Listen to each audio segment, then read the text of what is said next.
38 kahigayon. Dugay? Magmula sa dugay, no?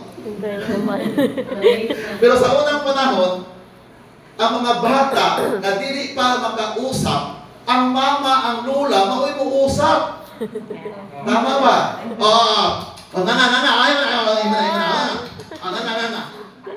That was before.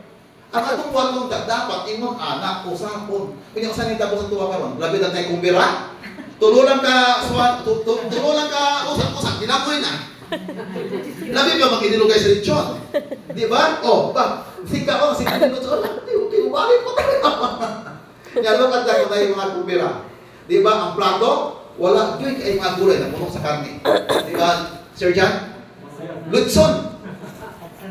So protein, kung na hinungdan na dunay bara.